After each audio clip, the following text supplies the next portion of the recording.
chat enjoys horrible shit. Oh, But yeah, don't worry. Yeah, the stream cut out, so they didn't hear you say I enjoy war. Okay, perfect. we're back though. Okay, we're good. Yeah. It's just Twitch being stupid. As usual. Yeah. As it does. Okay, we're back. Yeah. Minor interruption. So, but yeah, like that's the whole point is, again, it's a dark, bitter setting. It isn't grimdark because grimdark implies nothing will ever get better. That's not what this is. The things probably will get better, but it is unfortunately going to be bought through, well, blood and death. That's what's going to be the currency of the better tomorrow that you're probably not going to see and is probably not going to be a feature of this campaign. So I like where we're going with this so far. There's gonna be like this is not gonna be for everybody. This is gonna be one of those settings that it's just like really brutal, really mean and horrible, and it's just like, oh yeah, let's roll for factors. Like, what, you're trying to march in the rain? Okay, let's roll for factors. Where do you get your water? From the rainwater. Okay, that's good. You have water, and you have like that amount of resources, so that's covered. But how about disease? Oh no, you got a horrible fucking disease. You know, from like just being out in the rain. You know, you could have people literally freeze to death. You know, that sort of thing. It's gonna be brutal. It's going to be a brutal setting, and I think that's interesting, but I also think it's good because we're not glorifying war either. It's just sort of like, this is, and yeah, you're playing a game, and games are supposed to be fun. It's like, yeah, the game can be, I mean, obviously the game's fun, but like, the idea of just like, I mean, games like Civilization wouldn't be fun if it weren't for that, you know what I mean? So like, the idea of like controlling something and be like, what would I do if I was the general of this force? Like, what would happen? And the idea of like the scaling of difficulty will be you have to keep track of more people. You have to keep track of more things, you know, like you have more resources under your control. So it's like people want your resources, more people want what you have, and they're trying to take it. That's the advantage of being a small force or a mercenary group. It's just like nobody's going to take anything from you. You're a mercenary group, you know. So, yeah. Your biggest fear is being caught up in something too big for you and your men to survive. Yes. You and your troops. Like, you need to mitigate the risk of your involvement in this conflict as it's getting worse or as it's getting better. Like, do you want to be one of those folks that's written about historically as, and then these mercenary hussars were murdered? Like, yes. Okay, cool. I'd rather be one of the ones who, you know, profits off the war actively, not dies in it for someone else. Actually been doing a little doodling over here in the meantime. Nice. See if I can send you a picture of it when I get the chance. But I think we have the core of this concept pretty well fleshed out, my guy. Yeah, I think so too. That's a hydration check from Neris. Thank you. Frostpunk comes to mind. Yes, I've seen a lot about Frostpunk, and it's very similar vibes. Yeah, definitely. Thank you, Neris. Appreciate it. And a posture check from Ginger. Thank you. Yeah. Let's see. Just taking a look right here. So we've been going for two and a half. Yeah, the stream reset. So about 2.5 hours. Yeah, that's about right. Did you want to take a break and then come back to do stuff from like field Q&A from the audience? Yeah, so we'd be taking prompts from the audience for this last half of the show. So, folks, stick around. And while we are gone, please, I urge you to follow rule number 5, submit prompts. I will leave the rules up on screen so you can read them just in case you're wondering what a prompt looks like. It's rule number 5, and we'll be back in about 5 to 10 minutes. So thanks for hanging out. We'll be right back.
And welcome back, folks. How we doing? We got a couple of prompts in the chat, and folks, we'll probably be going. Let's see, how long we've been going? About 20 minutes shy of 3 hours. So we'll probably call it at the 3 hour mark, just for both of our sakes. And in the meantime, we'll be taking any prompts that we get. I'm going to do them in order. Neris said they came up with a prompt. It's one of those prompts that kind of like trickles down into other prompts. So, how would the care for mental health work in this setting? Would there be anything to help the soldiers manage PTSD? Could that be a factor in their morale? Yeah. No. Absolutely. Yeah. I figure, like, I mean, in a lot of other games, like in more personalized settings, you have a focus being put on like a personal mental fortitude. That's basically what like a will stat or like wisdom would equate to oftentimes in like Dungeons and Dragons, that kind of thing, where it's like how do you handle trauma? Oh, how are you equipped to handle psychological trauma? And there are other systems too. Call of Cthulhu as an example, since you read that a lot, Red. Like there's literally a whole thing with dealing with mental health, and it's honestly the probably more likely way for your character to die in that setting is your character goes insane and ceases to be a player character. Yeah, it's a secondary health bar essentially in that game. Which one of the things between Ami and I is one thing we don't want to glorify mental illness. So we're not going to be like, oh yeah, they get like this sort of negative and they get an upside, but it's like, no, that's not how it works. Mental health problems are always negatives. They're not superpowers. They're not like, you know, special things. They're not things to be. You don't want to strive to have a mental illness. You know what I mean? There's a problem. And complex issue that neither of us are equipped to tackle, nor will we directly tackle. I can't even tackle my own. So like the last thing I want to do is like pretend to understand somebody else's psyche. But in that regard, help, get it. But that's about all the advice I can give you for mental health that I think is worth it. Is if you need help, try that. Absolutely. Like, and digressing back to the question, how would they care for mental health work in this setting? Well, since this setting doesn't really understand like mental health so much yet, it's not so much like mental health wasn't a recent concern until like the 60s and 50s when we started like exploring the psyche and how the brain actually works at a scientific level. Mental health would work. I think like mental health care or like managing PTSD would, I don't want to say substances, but alcohol's always been a thing throughout human history that has made people feel better or be able to cope with problems and stuff like that, and it's been that way for a long time. Coping, like using alcohol to feel better, doesn't work. Alcohol is a part of something that makes people feel better, and that's camaraderie. Being able to drink with friends is what feels good. So I'd say mental health, like soldiers managing PTSD or like horrible things that they're going through, I think a lot of it would just be camaraderie. Being able to see their family, their friends, being able to like, hell, if you're marching through an area that's just absolutely stunningly beautiful, that would help the mental health. Other than just like stomping through war-torn battlefields that are 100 years old now. I think the word historically that's been used for this, morale. Yes. That is literally what we're talking about. We're talking about battlefield morale. Like, and it can be mental health. It can just be discontent. Like, there is a certain point where no matter what you're doing, there is a limit at which people will often stop. And, you know, honestly, it's not even a matter of like, oh, they're not committed enough. It's like, no. You can only ask someone to trudge through muddy terrain with like various like skin-borne illnesses and blisters that are filling their boots with blood and crappy ammunition that's been like flooded with mud and barely usable, rations that are honestly the most nutritious part is the maggots in them, stuff like that. You can only tolerate that for so long before even the most hardened veteran goes, we can't fight like this and we're not even gonna try, and if you try to move us, we'll rebel, we'll literally riot. And that's how you manage it. Like you were talking about like alcohol's means, yeah, like there's a reason why oftentimes like in battle the rations that you are most concerned with, bread, water, alcohol, beer. Yeah, that was have something to drink, they will make sure you know it. Yeah, for during the Revolutionary War in the United States, one of the soldiers' rations was a gallon of beer a week. Yeah, absolutely. So and a lot of it would be spruce beer, which is like really nice stuff from the north. So they were kind of spoiled in that regard. I mean, obviously no soldier is spoiled. I mean, that's an awful thing to have to go and fight and kill people, you know, just the idea of that. But the fact that they, you know, a gallon of beer was a part of their rations, you know, it just like, number one, it takes the edge off, you know, because any sort of substance that inhibits or inebriates you moves away from like critical thinking. So the idea of just like having a drink of beer or like a bunch of drinks of beer and then just like losing that sobriety, you move away from the harsh realities of like what's actually going on. Yes, it's a horrible way to cope with mental illnesses, but it was the only way they really could cope with mental illnesses back then. Or laudanum. Laudanum is actually another, we were talking about managing PTSD and stuff like that. It's a poison, yes, but it's very similar to alcohol in the way that they would take it to relieve the mind, to like numb the mind. And yeah, it can help. Examples too of like, I mean, anything that gives you a dopamine boost. Opiates. Like, yeah, opiates, or even like as simple as chocolate. Like yes. During World War II, one of the biggest things that was actually issued to like German soldiers, that one of the things they would always make sure they get, besides beer if they could, which eventually that got cut off and that seriously affected morale, was German chocolate. There was an armistice that was briefly, not like formally declared, but a temporary truce during World War I, actually, where during Christmas, a stretch of trench, not the whole thing, but like a stretch of trench, went dead quiet because no one was going to fight on Christmas Day. Like, seriously. Yeah. You couldn't. Good luck. Like, everyone was Christian in that, or at least a lot of people were Christian in that war, and no one was interested in fighting that day. So, what ended up happening was, I think it was British? I think it was British who crossed the no man's land, but it was Germans. Germans crossed the no man's land to a British trench, and they were like, hey, we're not here to attack. We're not storming your trench. We have German chocolate and beer. We want pipe weed because the British got a fair amount of tobacco, and they also got good tea, and they also got a couple of they got biscuits. So they were able to trade those things, and that started like a very impromptu treaty, which eventually led to them playing soccer in the middle of no man's land for a brief period of time. Like, stuff like this is how soldiers survive war. It's why whenever you see like movies about Vietnam or like Afghanistan, like dumb but perfectly solid example, the first Transformers movie that Michael Bay did, when they're in Qatar and they're in the middle of a military base. Yeah, you have the guys trudging around in full armor, taking care of tanks, showering themselves in open showers and stuff.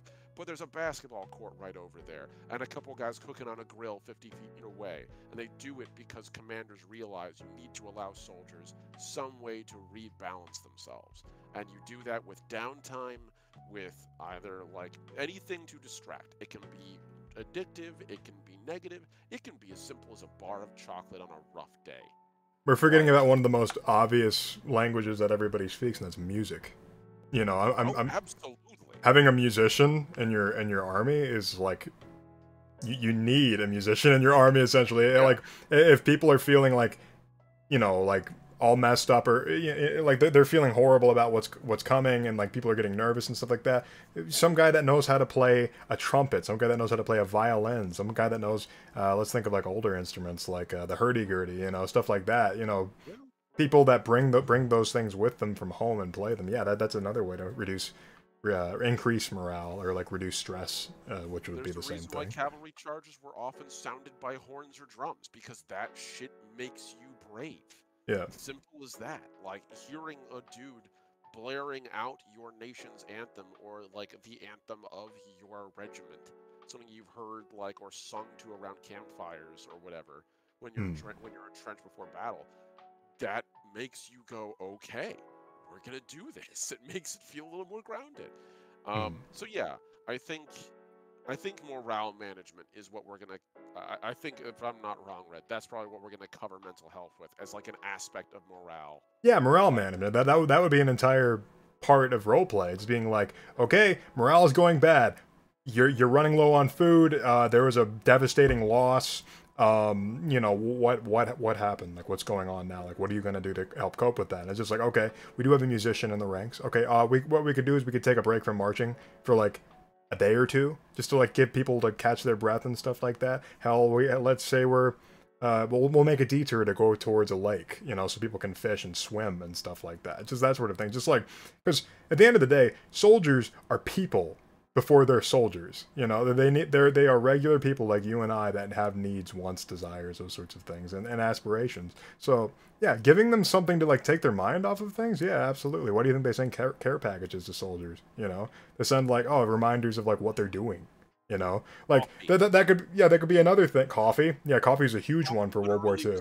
The American push into Normandy, like Yep. straight up. It weren't if we did not have coffee in the hands of the folks on Normandy. Coffee. We would not have fucking won. I put coffee in all capital letters. All capital letters. They would have gotten halfway through Europe before they were like, nah, fuck it, we're done.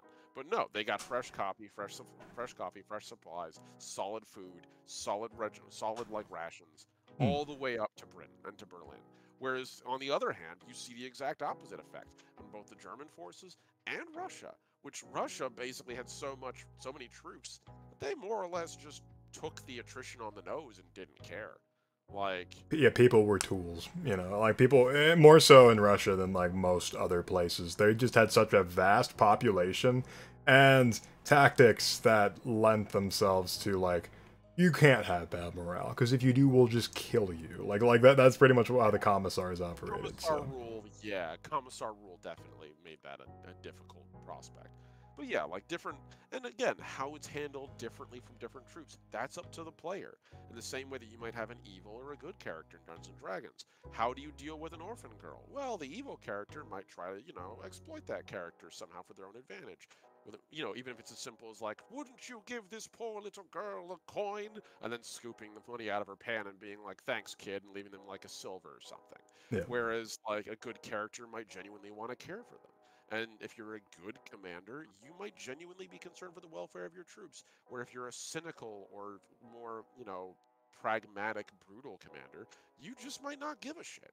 You might just be concerned with their ability to fight. And as long as they survive the campaign, that's all you care about. Like, it's up to the players how they're going to approach that. But yeah, morale management is definitely a thing we need to work on. Yeah, absolutely. There's a variety of things, and that also falls under resources too, because like we're gonna definitely count something like, yeah, you have a supply of tea, you have a supply of coffee, you have a supply of like sweets or something like that from the homeland, and it's like, you know, those sorts of things. Or you bring a band with you, you know, or like people in your regiment were trained, or they were musicians before, you know, that sort of thing. But that's a resource. So cultural ritual that you can gather around, like, yeah, sure. Indoctrination, or maybe you just all drink together in a longhouse or whatever. Like different ways of dealing with your morale independently. Absolutely. And, you know, threat of violence, as you know, as Stalos Kane, like not one step backwards. Yeah, no, that's a legit method to handle. The Russians were brutal, and hey, if you want to be brutal, that is one way to do it. There's that. The thing is, the scary thing about being a Russian during World War II is, you were one or two, and one was you carried the gun, two was you carried the ammunition. Yeah, they didn't have enough guns. Yeah, a lot of people, especially with World War II, they ascribe to the Russians some mythological ability to survive in the cold and fight in the cold. No, they died a lot. Absolutely died just. They died by the hundreds of thousands. Like they were. The difference was their commanders didn't have the flexibility. The German commanders didn't have the flexibility to absorb that loss of life that the Russians did on their own home territory. And unlike the Russians, the nation of Germany is 1/100th the size of Russia, and getting to the capital of Russia entails a lot more attrition. They could have done it if Hitler wasn't such a terrible military leader, but I don't want to get into that. Yeah, that's a discussion for another day. Yeah, Kane says when the man with the rifle is killed, the man with the clip picks up the rifle and continues fighting. Yes, that's exactly what that. Yep, that's exactly what they would do. That's terrifying. Like, but also cool thing about the Russians is when they were walking through fields and they were worried about landmines, they'd link arm to arm and walk through it. Yeah. They were. Yeah. Well, how much? So Warhammer. You know, you ever wonder where Warhammer gets their inspiration for the brutality of war? Yeah, a lot of it's from Russia. a lot of it is from Russia, because those people, the Russians were like, I mean, they fight for your literally don't country, start you know? the Imperial Guard. Like, they literally don't even call them. They call them commissars in the Imperial Guard. Yeah, They're yeah, it's on the straight nose, up but it's Russian commissars. yeah. They even wear the great cloaks and wear black and red uniforms.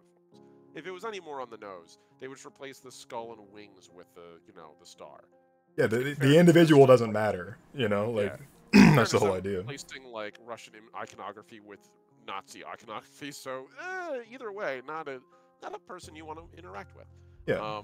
And sure, you could be the commissar and be like, yeah, I have to lead by brutality because I'm not the kind of, I don't have resources at my disposal to make my people happy. I don't have, like, I don't know how to, like, make people happy. I'm literally just a fighter. I was born to be a fighter. I didn't go to school or, like, ROTC or whatever the hell that stuff's called. I was literally just a soldier that happened to make their way up the ranks. I don't know anything else. So there's a number of, like, campaigns in just about all of military history. Their success was what buoyed morale solely. Like Alexander the Great, honestly, what largely buoyed his troops was the fact that Alexander seemed unstoppable for the first part of his campaign. He seemed to never lose. And that's enough to make anyone fighting in his armies feel some degree of confidence. Yeah, we can't lose. You know, that's a very definite enforcement. Yeah. War likes like people in struggling scenarios, they like definite. So we can't lose, or it's impossible to lose. Yeah, that's a great definite to tell your soldiers. It's just like, you're not going to lose. It's like, yes. But there's like so much behind that. It's like, you're not going to lose. Why, when he lost, his army almost like completely dissolved within a matter of a couple of months. Yeah. It was brutal. He was riding the high, as it were. But there's plenty of times throughout history where a commander is like, I have no way to reinforce my troops with food. I have no way to get them back home. There's no real creature comforts. All I can do is deliver them an easy victory or a victory they've needed. Just make the push, accept the morale damage I'm going to take, accept the suffering of my troops, because when they're done with this battle, they'll be vindicated, and that's enough to boost morale. Yeah. Like, winning a battle might, like, increase morale substantially, if only for a temporary period. So, like, stuff like that, I think, is a cool thing for us to consider. Yeah, I'm definitely going to write down winning a battle as well. Yeah. Winning, like, having successfully dealing with a conflict could win a, Yeah, no, absolutely. Like, winning a battle, like, boosts you temporarily. Winning a campaign, that boosts your army. It might even permanently boost your morale. Because then you can point back and be like, remember, man, we thought it was bad back in this era. Or, like, back last year during that fighting season. Remember all the mud and the blood and the sweat? But we won anyway, and we'll win now, too. What's that thing from Starship Troopers? They'll fight and they'll win, like, and it works. Like, say what you will, there's a reason why to this day people still debate whether or not the movie was actually telling the story honestly, or if it was a narrative parody of war propaganda. Which, yeah, it works. Say what you will, it works. It's a mixture of the two. It's clearly satirical, but like the idea is like, Yeah, absolutely. If anyone out there looks at Starship Troopers and goes, that looks like a wonderful place to live, I ask you to gently reassess your life. Just like Budapest all over again. You and I remember Budapest very differently. Like, that's great. That is 100% how you get troops that are seemingly quote-unquote fearless. It's not that they're fearless, it's that they've been through so much together that eventually they realize they'll get through it one way or another. At least that's their assumption. Yeah. The assumption is the worst case scenario is they have a bad day, but they'll get past that day to a better day. That's how you win. And before we move on to Kane's prompt, which was a great prompt, I wanted to say that I feel like you as a character, you would deal with your own stress, much akin to a lot of Fortune in the Dark games, where you have stress and doing certain things can just like up your stress over time. Like Darkest Dungeon. Darkest Dungeon is like one of the better stress systems I've seen in any game. The idea of just like, there's things that are happening that are horrible, blah, blah, blah. You just got crit. Like, one of your soldiers just got brutally decimated, and, like, morale is dropping. It's like, okay, so is your stress is going to go up. You know, because you're just, like, you're having to maintain face and save face to do these things. I think saving face would be one of the things that causes you stress. It's just like you're like, Oh, yeah. you let those people to die. And it's just like they were meant to die because they were weak. That would be saving face. It'd just be like, no, they just couldn't do their jobs. I was doing mine just fine. Make sure that you do the same. Yeah, they did their duty. Like their duty was the job of a soldier. What's the phrase? I can't remember exactly who said it, but it was the job of a good commander is not to save his men. It is to spend their lives as currency, as dearly and as meaningfully as they can. Yep. Because you cannot save everyone, but you can make their lives worth it. And I can't remember if that's a movie or an actual quote, whatever. But That sounds very Sun Tzu-esque. If that's not actually Sun Tzu, I'd be surprised. But yeah. but I like the idea that leaders also have to deal with their own stress, and that you pick up traits along the way based upon what's going on. Like a Darkest Dungeon has all these like act out like stress things. Like you become abusive, you become cowardly, you become I'm trying to think of another one, greedy, you know. It's just like those sorts of things. I think what would be interesting is your GM is just like, how have you been acting so far? And you've gotten to the point where it's just like, yeah, you're gonna pick up some sort of trait from like what you've been doing, and you're gonna apply that to your role play, and it's gonna have some sort of effect. So it's just like the way you've been fighting is just like, oh yeah, you're nonstop sending people forward, even though you have people die here and there, you're still sending people forward, and your morale is still good. It's just like you're gonna have probably the abusive, cold, or like dictatorial sort of trait. It's just like you see people as tools, not as people anymore. Like that would be and it would probably cause a penalty to sort of like any sort of relations, like any sort of like communications. Trying to talk people down out of conflict would be less of a thing to use, like because you're talking to people that are lesser than you. You know, like I am. Like even things as simple as like, using personal duels. Since you mentioned a dueling mechanic. Yeah. Not all duels end in death. Some are first blood, and that might be enough. Like literally, it's you in a general. Like we've been fighting at it. We've been at this for fucking weeks. No one. Winston Churchill. Yeah, Kane just pointed out. Battles are won by slaughter and maneuver. The greater the general, the more he contributes in maneuver, the less he demands in slaughter. Winston Churchill. Oh yeah, no. There is absolutely a war happening now, but it is on the back of a greater war that broke the bigger powers. Yeah, the war has happened, and like, but the whole idea is. We also have the word impending. There's always more conflict on the horizon, is what we were thinking about for impending, which means like you're going to be the one that either prevents massive conflict, starts the massive conflict, or you know somewhere in between. Like, or you're trying to like skinny your way through the impending conflict. So yeah, there's a massive war that left the world sort of like tattered and in shreds. But there's always going to be another war, you know, so. Yeah. But, leading into, and yeah, the whole thing is, I want to stress this. You as a leader of a group, you pick a goal. Like, you could literally start with like 5 people and pick this goal and be like, I want to go around, recruit people from different settlements to build our own city and have our own nation. So we can like fight together, be protected from like, outside forces and empires trying to come in and like suck everybody up. We're gonna like friendly reach out the olive branch, and that even if you try to be friendly and try to like bring people into your cause, people don't want to be a part of your cause. So you have to kind of like it gets to the point where you have to force them. It's just like, okay, here's your options: you fight me, or you try to fight an empire.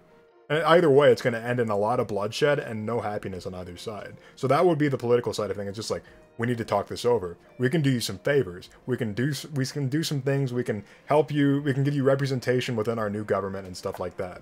But it's not all fighting. It could lead to fighting, but it's not all fighting. There is the political side. It's just like, or you could be a mercenary company that's just like, I don't give a shit. Like I'm just fighting for whoever's paying me the most money or giving my people the most money and stuff like that. Europe in the 20s and 30s. Mainly the seeds of World War II were directly caused by World War I. Yeah, exactly. Work was tiring. I'd be sleepy. Good night. Thank you, Neris, for the amazing prompt, and have a good night. Appreciate you. Take care, Neris. It's always a pleasure to have you on board. Much love. Speaking of which, let's talk about Kane's prompt, because this leads right into it.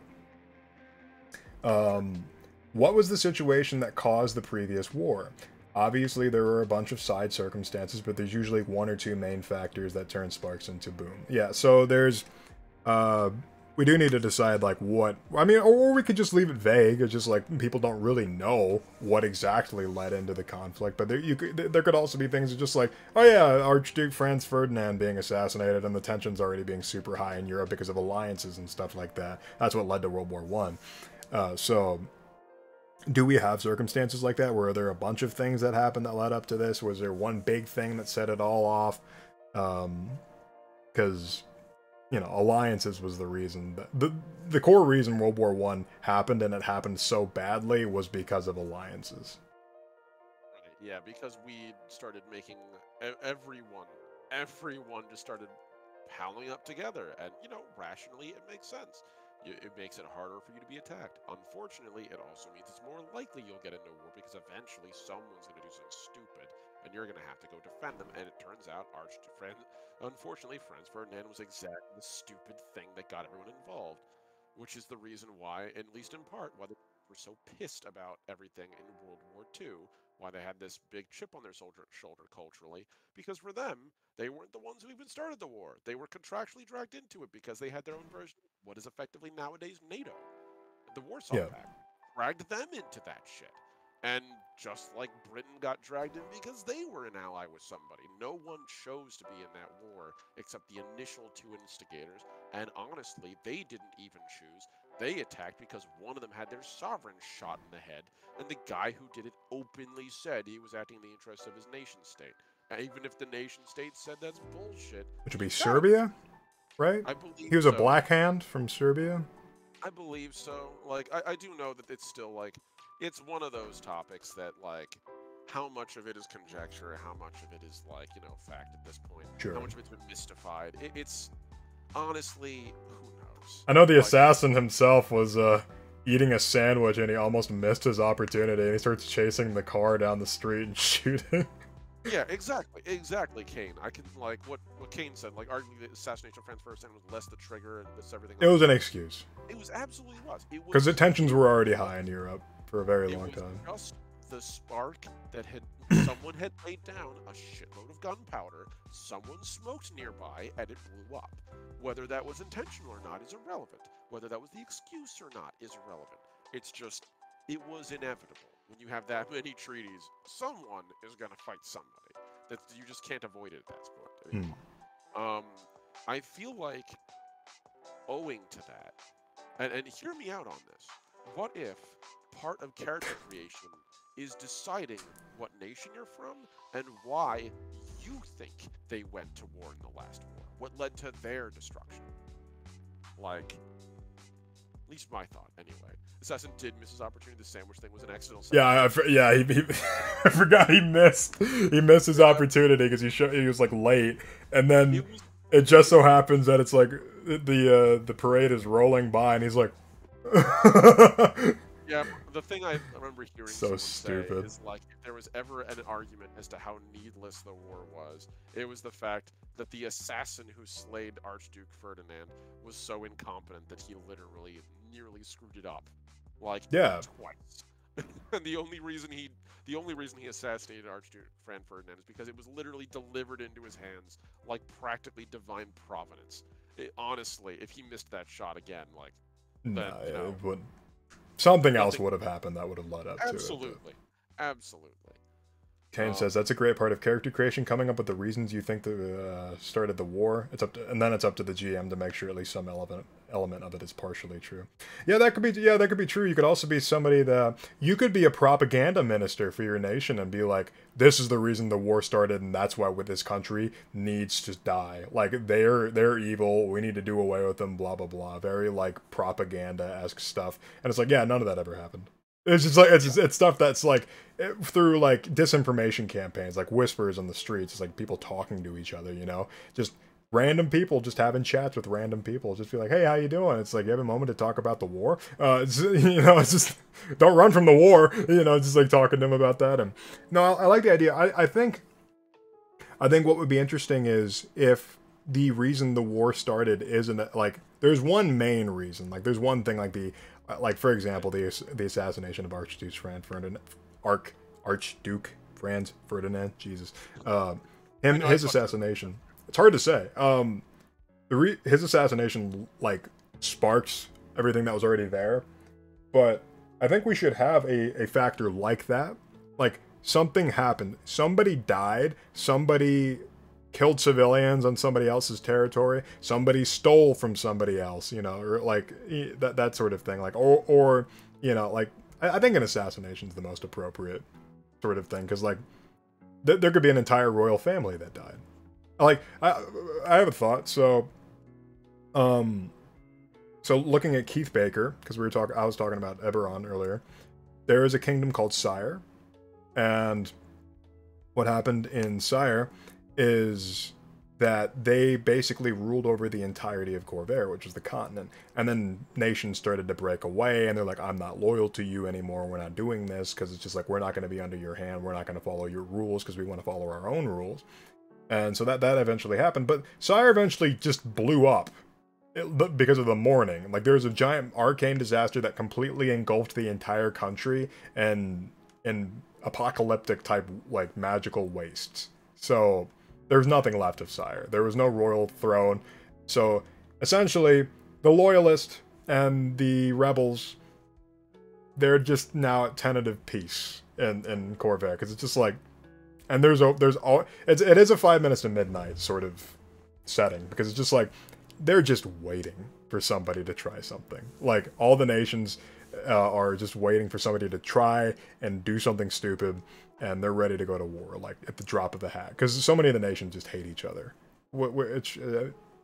I mean, that's what our setting is. So many of these nations hate each other. You probably have more enemies in this game than you have friends. So, I feel like that's fair. Maybe it's the last war. What if we have it so the last war has a definite, like, reason it started? We know precisely why it began, although why any individual nation might have joined the fight, that might be up to the individual. yeah, there's one primary factor. Like, there's an assassination of X, Y, and Z, and that's why that it's widely regarded as that is the main reason it started. But each individual nation, like we were saying, like in the creation of our nations, they have a personal reason to get involved in the conflict. Like, I had a treaty with this country, so I felt obligated to involve myself.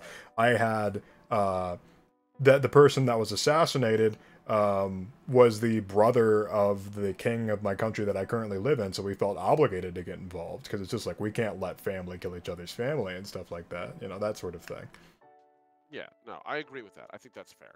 So let's have it where, what if what caused, I have an idea.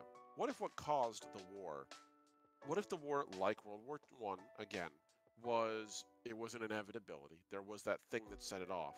But what if the thing that set it off wasn't, and it might not have even been an actual, the catalyst for the war might have been laying the groundwork for it. So perhaps there was a more centralized world power, like the equivalent of a British Empire or a Spanish or French Empire or something.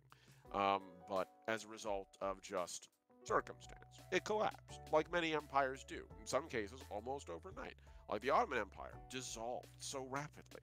The Persian Empire, again, like basically any major empire of history, tends to die very quickly, much faster than it was ever built. The Roman Empire fell in a matter of a century. Like, exactly. Like, you know, thousands of years of history. And a lot of empires died even faster. Like, the number of Mesoamerican empires that rose and fell because they were utterly annihilated by just terrible shit they couldn't have controlled, whether that be wiped out by a foreign nation state or just a hurricane hit their part of South America just the right way and caused basically everyone surviving to flee into other cultures as refugees, and they just got assimilated. Like, it could be as simple as that. Some natural disaster caused this nation state to dissolve, and as a result, suddenly this force that was holding a gun to the region to keep it stable is gone, and then you simply just had two rivals just decided to get at it. Finally, now that mods are asleep, let's go to war. And so in this, they do their thing, and everyone else gets pulled into this war because, again, treaties be everywhere as a result of that larger nation state having established a system of treaties that keep everything in peace. But without that person there to enforce it anymore, all it is now an invitation for everyone to get out and grind their axe that they've been waiting to actually use for centuries at a time. So that's what caused the last war. It all explodes, and then we have all the fragmented empires now that have their own reasons to go down. So yeah, so I think our catalyst would be the death of an empire, because what that empire could have represented was like peace and unity Yeah. amongst the nations, but like amidst these nations there was a lot of unrest because there was nations right next to one another and they were allowed to have a certain amount of rules. Sure, there was a certain amount of nations that were just like, the empire is bad and we probably need to do away with them because they're not letting us follow the rules that we want to do, and those sorts of things. But there's also the idea of just like, I don't like the neighboring nation because they're always trying to like step on our territory and claim that it's ours or claim that it's theirs, and it's just like they're stepping on toes and they're really festering for war. And honestly, a lot of the land that they were on used to be ours, so we don't really like that, and we don't like the empire telling us what is our land and what isn't, because it's our job to do that. So as soon as the empire fell, drop of a hat, people just saw that as an opportunity. Like, okay, I'm gonna invade this nation. I'm gonna go fuck their shit up. Like, I'm gonna get revenge for that bastard taking that lake. I really liked that lake. I liked going there in the summertime and spending my days there. It's just like, screw you. There is like a modern like equivalent to that, not quite for war, but in terms of like the collapse of an empire and the shattering of alliances, would be the UK and the EU zone, where the EU and the UK, honestly, things were pretty good for the most part. The EU and the UK had a solid trade deal. They were the world's biggest trade organization combined, and the EU was the UK's greatest trade org, as well as also they had full access to all of the EU's resources. And the UK, because of a number of reasons, which I'm not going to get into, but including and not limited to some darker conservative authoritarian tendencies, as well as also, let's be real, objective lies on behalf of one group. Greed. Yeah, eventually were convinced to leave, and largely the argument was Britain should be governed by Britain. That was the argument that was used. And ask the UK largely how they're enjoying it now, and the answer is not very much. It could simply be as easy as that, with their equivalent of the EU or whatever treaty. It might not even have been a nation state. It might have been a treaty organization just dissolved. It might just be simply they just reached a point where it didn't function anymore. And at that point, just like our modern day UN Security Council, when was the last time they actually stopped a major conflict between Russia and anyone? They never like have. China, us and anyone. Like, not at all. We all have a veto on it, so it doesn't do shit. We all took the teeth out of it. And that probably is what happened. Their League of Nations dissolved. And, well, the long knives came out and they began shanking each other in the absence of a place where they can discuss their differences with a focus on peace. So Trying to think of a name for this empire, because I like the idea of it's an empire. It's not an empire like one ruling nation. It's not like Rome, where it's like Rome's here and it rules over all this stuff. It's more of like it's like a perimeter. It's just like we're all under the answer of this empire, and the empire is the one that essentially controls our armies from the inside out, you know. And like they're the ones that kept us from starting conflict, because the consequences from trying to start a war within the empire, we'd be stripped of our money, our citizens would start starving to death, that sort of thing. So it's like the consequences are so great that they're not even worth fighting for. But after the empire dissolved, that made everything a lot easier to fight. A lot of these walls that were otherwise impassable are dropped, and it's just like the calculus shifted, basically. Yeah. So I'm trying to think of the name of the empire. So the entertaining thing for me, and this is me like, there's if anyone has not seen these guys, I recommend looking up a lovely little YouTube group known as Space Dock. Not sponsored, but they're awesome. And one of the things they have is Space Dock doesn't just do like breakdowns of spaceships and stuff. They do breakdowns of entire nation states and entire like cultures. The Templin Institute. They do breakdowns of entire cultures and civilizations in fiction. And they at one point did how to name your nation. And it's a fantastically fun thing. I recommend looking it up. In it, they had one particular entry that stuck in my head that I think we could use here, which is if you want to have a nation that is either hilariously belligerent or hilariously up its own ass with how good it is, then you use the word hegemony or hegemon, because that literally describes a paradise-like culture. That is not accurate. For the record, not even North Korea refers to themselves as the hegemony of North Korea, because even that would be understood in our parlance to be like comic book villain levels of stupid to name your nation. But in this setting, the idea of a hegemon or a hegemony of whatever ruling the world, or at least being so powerful that it could enforce peace, that actually does make some sense. Because if it's anything else, like if it's a republic or a confederacy or anything else, then that implies a great deal of complexity or specific things. But if it's a hegemon, then all that describes is just a nation that genuinely believes it's the best thing that's ever been put on this planet. And in fairness, like, there's a fair argument to say that the U.S., if it was being honest with itself with the amount of propaganda we put out about ourselves, it would identify as a hegemony. So this nation state that was, I should say, very sure what it was doing was the right thing, and that it was the enforcer of order, the bringer of peace to this era, that it was the seminal force for good in this age, and thus the hegemony of insert the rest of the name here. Which is why their collapse be even more hilariously ironic. It's like, oh, the hegemony collapsed. What a fucking surprise. Like, paradise fell. Really? Yeah.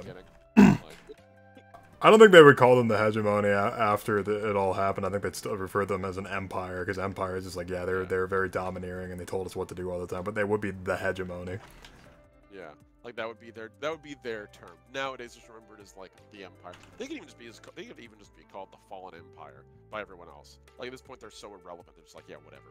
Yeah, but we still, you know, like fallen empire. We still talk about like Rome. You know, like Rome fell. It's just like, okay, so we talk about Constantinople, even though it's Istanbul. You're right. Yeah. There's that they might be giants thing again. It is 100%. It is yeah. We have to. We're gonna have to make a they might be giants counter on this channel, I think. that's two.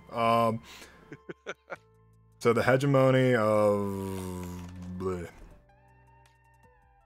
Do we have a culture we want to inspire them off of, or are they just very like their own thing?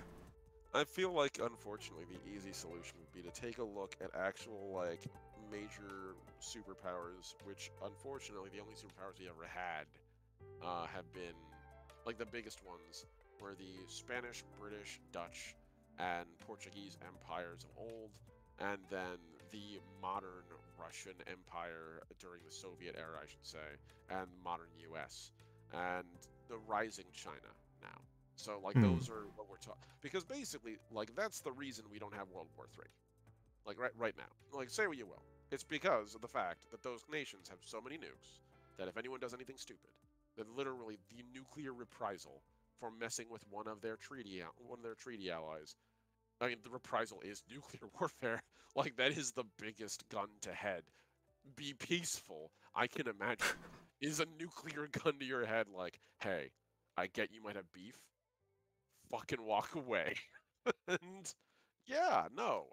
So I don't know if I want to go with, like, Latin, because Latin's very generic. It is, and I don't necessarily want to do that either. If I see one more Roman Empire in thing again, like, sure, whatever, McCrag, that's fine, but, like, it is a little overdone. I think, I think the name of, like, an ancient ruler would be interesting. Like, I'm trying to think of a good ancient name. Like, ancient, like, Visigoth and Anglo-Sax names, like, make for very, like, harsh and, like, because hegemony contested by something like Aragrak or something like that is like, okay, that feels a little funny, and it's weird, but it's interesting. That is fair. I agree. And Chad, if anyone of you guys have any suggestions, by all means, like shoot it in there. The worst thing we'll say is, cool, but maybe not, or like probably yes, because honestly, no. The thing immediately, I just called up like a list of Visigoth names, and I'm like, well, Visigothic name. Whether this is real or not, it's on Google, so you know it's one of the first clicks. So take it with a grain of salt, folks. Like I'm not exactly a Visigoth scholar, right? But Alarica is apparently noble ruler, literally like translates straight to noble ruler baseline. There's a couple other. What is it again? It's let me just find it again. It's Alarica, Alarica. Sounds a lot like America. Otherwise, I'd be all for it. Yeah, no, exactly. Like as a running like jab at America, but like there's other options too. The interesting thing is literally it's like its noble ruler. There's actually a masculinized version which is Alaric. Where they just left the A off. What a surprise! It's almost like as if that shit is pretty common in almost every language that comes out of Europe. A or O is the way you describe masculine or feminine in your language. I have an idea. I think it should be something like short and sweet. How about Pega? Pega? I kind of like that. Hegemony of Pega. So it'd be the Empire of Pega, or the. So what? The real question is, what's the descriptor of that? Like, what's the adjective version of that? So then everyone nowadays would call it the problem is pagan. Yeah, we don't want it being called pagan. But if we could find another way around it, or just like the literal Pagar Empire, that's the descriptor is Pagar. Like I could deal with that. Pagar could be interesting. Come back to it. We could also replace the P with something else. But yeah, we can come back to it. I'm looking at Anglo-Saxon names.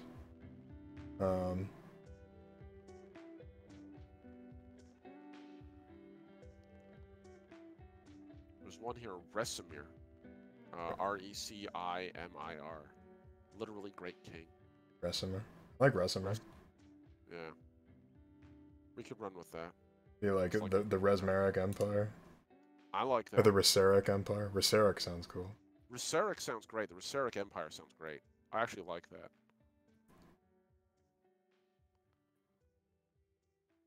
If that's the case, then we could just leave the MI out of it and just make it Resir. King, King Resir. Recir. That way we're not actually using a Visigoth name. And just objectively being like, yeah, no, they were Visigoths. Like, no, this is a fantasy setting that's not the same. But I like that. I think that could work. Yeah, that would call the hegemony of Resir. It's just like, oh, this is Resir's paradise. This is what he intended to have, like, thousands of years ago when he first, or like hundreds, maybe 1,000, 2,000, 3,000 years ago. This is what he intended. And it's just like, that worked for a while. And then it's just like...